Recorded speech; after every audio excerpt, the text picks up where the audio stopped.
अस्सलामुअलैकुम, welcome to M tutorial. So student, हम आगे एक न्यू एक्साइटिंग वीडियो लेके जिसमें हम देखेंगे अल्डिहाइड और कीटोन की केमिकल प्रॉपर्टीज़। जैसे कि हमने फिजिकल प्रॉपर्टीज़ एंड कर चुके हैं, तो इस वीडियो में हम देखेंगे केमिकल प्रॉपर्टीज़। तो इसमें हम पढ़ेंगे nucleophilic addition reaction. Nucleophilic addition reaction में हम देखते हैं कि कार्बोनिल स्ट्रक्चर का जो कार्बन है वह sp2 हाइब्रिडाइज है। यानी sp2 हाइब्रिडाइज का स्ट्रक्चर कैसा रहता है, वो प्लेनर रहता है।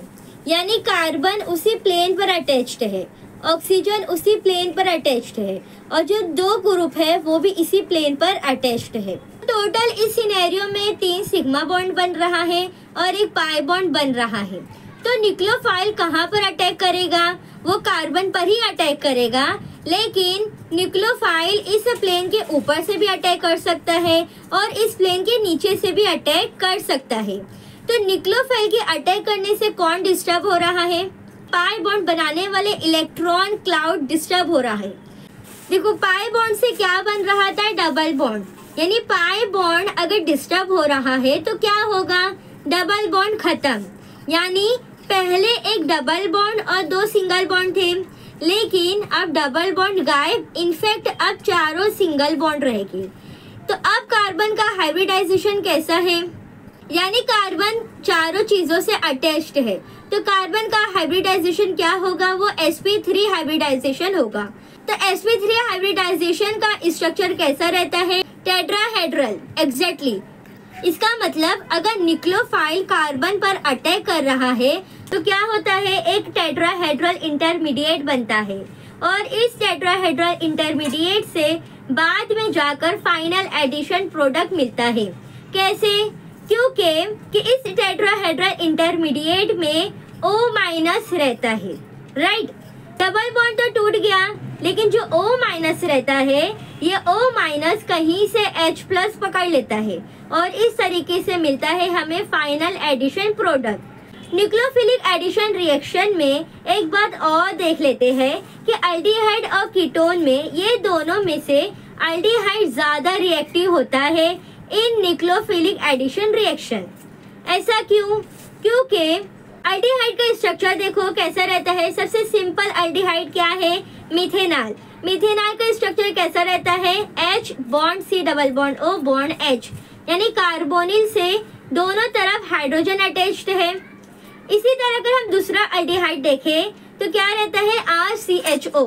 यानी कार्बोनिल ग्रुप से एक तरफ रहता है अल्काइल ग्रुप और दूसरी तरफ अटैच रहता है हाइड्रोजन। यानी कार्बोनिल ग्रुप से दोनों तरफ बल्कि ग्रुप अटैच नहीं रहते, यानी हैवी ग्रुप अटैच नहीं रहते हैं। एक तरफ बल्कि ग्रुप अटैच रहता है यानी हैवी ग्रुप और दूसरी तरफ सिर्फ हाइड्रोजन। इसीलिए न्यूक्लियोफाइल को अटैक करने के लिए काफी जगह है, तो वो आराम से न्यूक्लियोफाइल कार्बन पर अटैक कर सकता है। दूसरी तरफ अगर हम कीटोन को देखें तो कीटोन का स्ट्रक्चर कैसा रहता है? R bond C double bond O bond R। यानी दोनों तरफ अल्काइल ग्रुप अटैच्ड है, यानी दोनों तरफ बल्कि ग्रुप यानी हैवी ग्रुप अटैच्ड है। इसलिए न्यूक्लियोफाइल कार्बन पर अटैक कम करेगा स्टेरिक हिंड्रेंस की वजह से। पहला रीजन हो गया स्टेरिक हिंड्रेंस। सेकंड क्या है? Plus I effect of alkyl group. Plus I effect क्या होता है? देखो, जब हम बैंक में पैसा जमा करते हैं तो जो हमारा बैलेंस रहता है वो प्लस में जाता है। तो प्लस आई इफेक्ट जो है वो अल्काइल ग्रुप शो करता है। अल्काइल ग्रुप जो है वो उस चेन में इलेक्ट्रॉन डालते रहते हैं, इलेक्ट्रॉन डोनेट करते हैं, इलेक्ट्रॉन डालते रहते हैं। That is why plus I effect. अब जहाँ पर ज्यादा अल्काइल ग्रुप होंगे तो उस चेन में ज्यादा इलेक्ट्रॉन होंगे, यानी वहाँ पर ज्यादा नेगेटिव चार्ज होंगे। अब बताओ मुझे, न्यूक्लियोफाइल को किससे लविंग है? पॉजिटिव चार्ज से। अगर आप खुद बहुत सारे इलेक्ट्रॉन भर दो उस चेन में तो क्या होगा? न्यूक्लियोफाइल का अट्रैक्शन कम हो जाएगा। इसलिए कीटोन में अल्काइल ग्रुप ज्यादा होते हैं व्हेन कंपेयर टू अल्डिहाइड, क्योंकि अल्डिहाइड में अल्काइल ग्रुप कीटोन के मुकाबले कम होते हैं। सो बेसिकली अल्डिहाइड ज्यादा रिएक्टिव होते हैं। उसके पीछे 2 रीजन है। फर्स्ट है स्टेरिक हिंड्रेंस और दूसरा है plus I effect of alkyl group attached.